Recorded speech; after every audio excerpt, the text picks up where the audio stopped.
Halo, assalamualaikum warahmatullahi wabarakatuh. Selamat siang semuanya.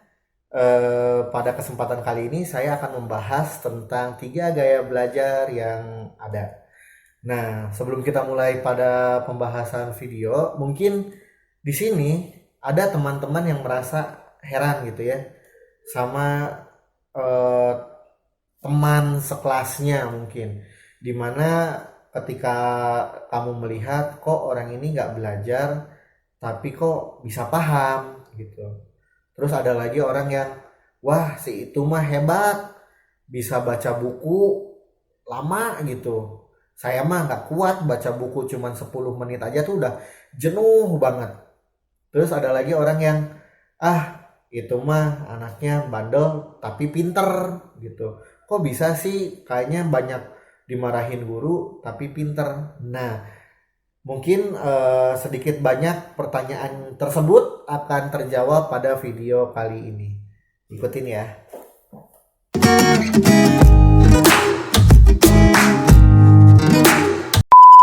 Halo, assalamualaikum warahmatullahi wabarakatuh. Selamat siang semuanya. Berjumpa lagi di channel Everything. Pada video kali ini saya akan menjelaskan tentang gaya belajar. Nah, apa sih gaya belajar itu? Gaya belajar merupakan suatu teknik yang dimiliki oleh setiap individu guna meningkatkan kemampuan belajarnya atau memaksimalkan proses pembelajaran. Pada umumnya, setiap orang memiliki satu gaya belajar yang dominan. Namun ada juga beberapa orang yang memiliki kelebihan sehingga dia punya sekitar dua, satu atau dua gitu. Tapi nggak ada yang punya tiga. Pada umumnya satu atau dua. Jadi dikombinasikan. Sedangkan gaya belajar itu ada tiga macam sejauh ini yang kita ketahui. Nah, langsung aja ya. Apa namanya? Kita jabarkan gitu. Apa aja sih gaya belajar itu? Yang pertama adalah gaya belajar visual. Gaya belajar visual biasanya dilambangkan dengan mata. Kenapa demikian? Karena orang-orang dengan kemampuan atau dengan gaya belajar visual pada umumnya mereka lebih cepat menangkap pengetahuan jika mereka membaca dan melihat sendiri gitu. Jadi orang-orang ini tuh lebih suka atau lebih dapat memahami ketika dia membaca buku pelajaran gitu. Jadi sering membaca maka dia akan mudah atau menangkap pengetahuan yang ada. Nah, yang kedua adalah gaya auditori. Gaya auditori ini biasanya dilambangkan dengan lambang telinga gitu. Kenapa? Karena eh, orang-orang auditori ini lebih gampang memasukkan pelajaran gitu, memahami pelajaran dengan cara berdiskusi gitu. Jadi lebih mudah menghafal ketika berdiskusi atau mendengarkan guru berbicara sehingga hal ini mengakibatkan pada umumnya gitu orang-orang auditori ini lebih berisik ketimbang orang-orang yang visual karena mereka mudah memahami pembelajaran itu dengan mendengarkan atau diceritakan gitu. Beda dengan visual. Kalau visual tuh baca. Kalau cuman nggak denger dia kurang paham apa maksudnya gitu.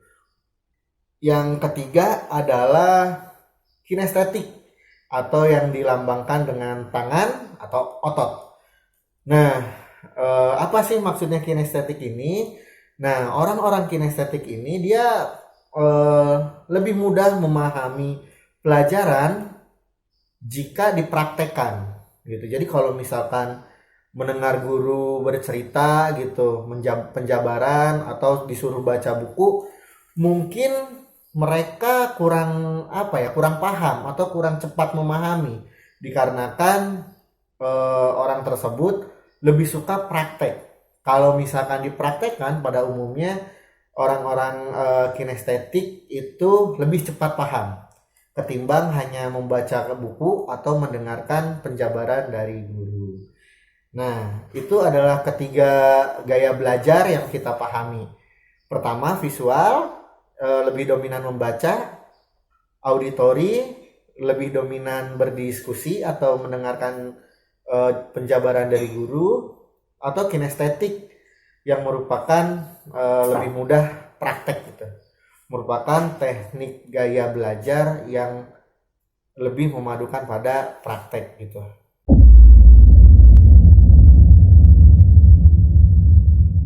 Sekarang kita udah paham kan apa itu gaya belajar visual, auditori, dan kinestetik. Nah, sekarang bagaimana cara menjabarkan atau memahami lebih jauh lagi cara belajar visual. Nah, tipsnya untuk yang visual adalah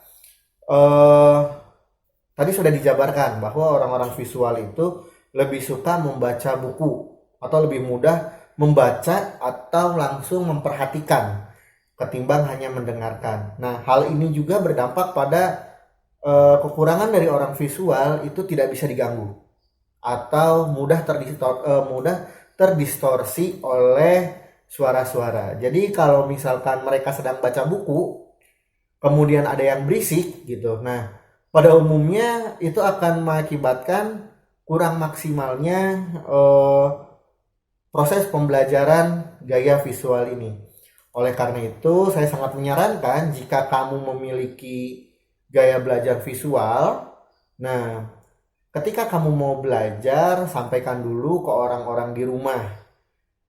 Bilang, Pak, Bu, Dek, Kak, maaf, saya mau belajar dulu, tolong jangan berisik. Nah, lalu sediakan satu ruangan khusus, entah itu di kamar atau di ruang tamu, pokoknya kamu sendiri baca buku. Nah, kalau misalkan ketika kamu sedang membaca buku kemudian ada orang tuamu yang ngobrol di luar, nah pada umumnya itu mudah terdistorsi sehingga walaupun kamu lama belajar gitu, cuman tetap tidak akan maksimal karena ada suara dari orang sekitar. Oleh karena itu kamu harus menyendiri membaca buku dan jangan lama-lama. Ingat yang saya jabarkan minggu kemarin di video sebelumnya, bahwa manusia itu paling lama fokus membaca itu atau fokus belajar itu di rumah itu paling lama 45 menit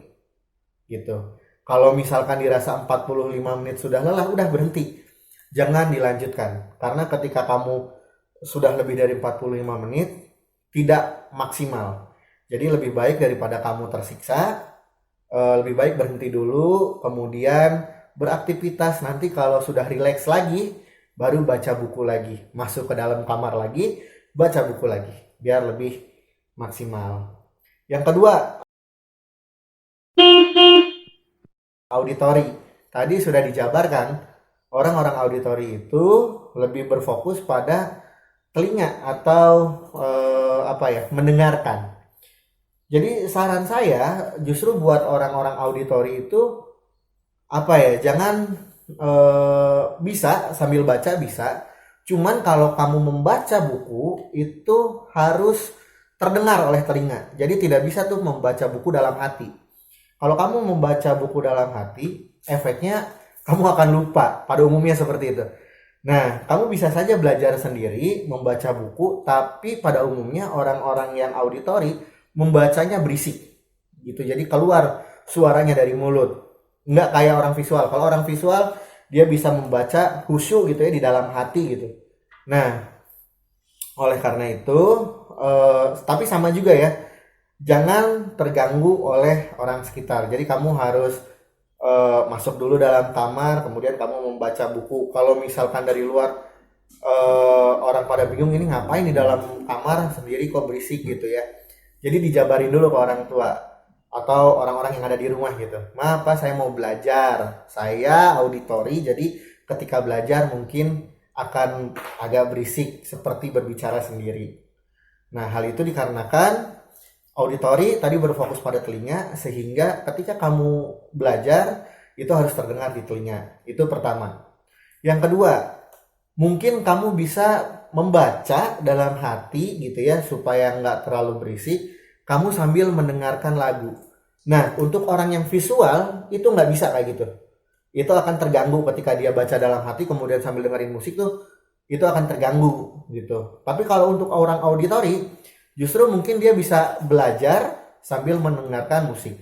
Kalau dia sedang ngafalin gitu, sedang menghafal ya, orang auditori itu biasanya belajar sambil mendengarkan musik klasik. Ingat, saya sangat menyarankan musik klasik yang tidak ada suara orangnya, lebih ke suara instrumental aja gitu ya. Saya sangat tidak menyarankan walaupun auditori gitu ya, jadi baca buku sambil ngedengerin lagu yang keras kayak lagu rock gitu. Nah, itu sangat tidak disarankan karena nanti kamu akan menyimpang, bukannya belajar malah jadi fokus dengerin musik. Nah, oleh karena itu, kalaupun mau baca buku sambil mendengarkan musik, menggunakan musik-musik klasik atau yang temponya suaranya tidak terlalu dinamis gitu ya. Nah, itu. Jadi walaupun sama-sama sedang membaca buku, tapi tetap ada bedanya antara visual dan auditori. Itu yang kedua. Yang ketiga, untuk orang auditori, bisa kamu tidak membaca buku, tapi kamu bisa diskusi dengan teman. Ya, bisa diskusi dengan teman tentang apa yang kamu pahami dan apa yang temanmu pahami. Barangkali kamu punya teman yang sama-sama auditori, jadi bisa ngobrol. Nah, nanti setelah kamu ngobrol apa yang kamu pahami tentang teori yang barusan diajarkan oleh gurumu, kemudian temanmu juga menjabarkan apa yang dipahami dirinya terhadap pemahaman gurumu, maka akan menemukan eureka atau oh itu. Nah, seperti itu. Yang terakhir untuk orang auditori adalah yang keempat, itu merekam. Kalau kamu punya semacam alat rekam suara gitu, kamu bisa titipkan rekaman tersebut di di meja temanmu paling depan gitu, sehingga ketika gurumu itu menjabarkan tentang pelajaran yang diajarkan, kamu bisa mendengarkannya ulang. Atau lebih baik, nggak jarang sekarang ya di sekolah-sekolah besar gitu ya sudah menyiapkan yang namanya video. Jadi ketika guru mengajar disimpan video gitu, sehingga ketika kamu lupa kamu bisa mengulang video tersebut, bisa didengerin lagi. Nah, itu sangat membantu buat orang-orang auditori. Nah, yang terakhir nih ya, untuk orang-orang kinestetik. Tadi visual sudah dijabarkan, auditori juga sudah dijabarkan, sekarang tinggal yang kinestetik. Untuk orang-orang kinestetik gitu, nah memang ini cenderung dianggap troublemaker atau pembawa masalah lah ya, karena memang orang-orang kinestetik ini nggak bisa diem gitu, dia selalu aktif dalam belajar gitu ya, baik itu tangannya nggak bisa diem sambil nyoret-nyoret atau lain-lain gitu. Nah, orang-orang kinestetik ini pada umumnya tidak menyukai membaca buku karena membaca buku itu erat kaitannya dengan berdiam diri. Nah, lalu bagaimana cara belajarnya? Pertama, praktekkan. Kalau misalkan ada semacam pembelajaran, maka dipersilakan untuk mempraktekkan hal yang diajarkan oleh gurumu. Misalkan guru matematika mengajarkan tentang logaritma atau bangun ruang, maka kamu sekalian menggambar juga gitu, menggambar gambar ruang tersebut. Jadi jangan cuma mendengarkan, tapi juga sambil mencatat apa yang gurumu sampaikan.